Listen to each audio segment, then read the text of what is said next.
We're doing Hasbar 6:6, and again we're learning Gemara Sanhedrin. We're in the 8th parak of Ben Sora Mora, and the Gemara tells us the following. We're on Daf Ayin Bet Amid Bet, and the Gemara tells us, Tan Rabbanan, the rabbis come and teach us. We learn in the Braita, Machteret. The Torah says when a thief comes through a tunnel, Ainli Ele Machteret.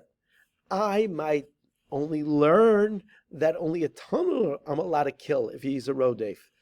Gago chatzero v'karpov. But if the thief enters through the roof or through the courtyard or through the balcony, minayon, how do I know that I'm allowed to kill the guy? Talmud Loma, the pasuk adds yimtza ganaf mikol makom. The Torah says yimtza ganaf, wherever you find the ganaf, which means mikol makom, any method in which he uses to bring into your house, and you feel threatened, you're allowed to kill him. Imkain, if that's the case, if the Torah uses the words yimtza ganaf to teach me any method, then why did you have to use machteret as an example? Why did God choose a tunnel to give me an example? Just say yimtza ganaf, any which way a ganaf comes into your house. And the answer is mipnei sherov ganovim mitzuyim machteret, because the majority of thieves are found through tunnels. I guess that was the most preferred method. But there's a Tana who doesn't like that answer and gives, I think, a more satisfying answer. That the Torah is trying to teach us something else. The Torah is not going to teach us about, perhaps, what the most preferred method is of stealing. Tana Idach, we have another Braita, we have another Tana who teaches the following.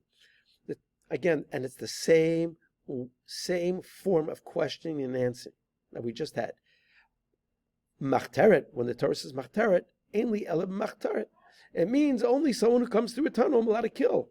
But how about gago chatzeru v'karpepav? How about someone who comes from my roof or from my chatzer or from my balcony? Minayon? How do I know? Question mark. Am I allowed to kill him if he's not coming through the roof, but through the tunnel, but other ways? Talmud Lomer yimtza ganaf. The Torah says yimtza ganaf, wherever you find the ganaf, mikol makom, any which method he uses.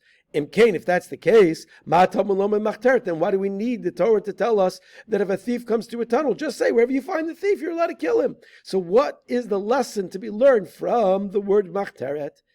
So the Gemara tells us a very important yesod, and it's something we have in general, that you're not allowed to dole out punishment without a thief receiving, or the person, the guilty party, without receiving a warning. They need what's called hatra. Hasra means warning. So, machtarto, zu hi hatra. The tunnel is the thief's warning, meaning he doesn't need a separate warning. Let's see some of Rashi. Zu hi hatra. The tunnel is considered his warning. What does that mean? She'ein tzar hatra acheret. We don't need to give him a separate warning. Ela hargo, you're allowed to kill him miyad, immediately. The kevan, since the tarach umasar nafsho lachator. Since he spent a lot of time and effort and sweat in digging this tunnel, adaite, he's aware that he understands that he has the mindset that if the owner is going to confront me, I'm going to kill him. V'amra Torah tekivin de rodefu. He's considered a rodef even before he enters into the house. Ein tzar chasra. He doesn't require warning. Ela metzilin oto benafsho. Right? Good. Aval nichnas lechatzero v'gano derech hapoteach eino hargo. But if he comes through any other means, we can't kill him until we give him warning with witnesses. Why? Because again, doesn't take all that time. He hasn't invested all that sweat equity, and therefore he could claim, I wasn't thinking.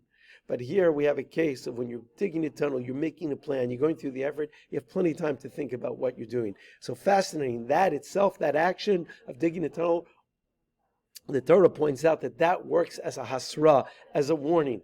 Amazing idea. Okay, please do your Hasbar, and don't forget to summarize.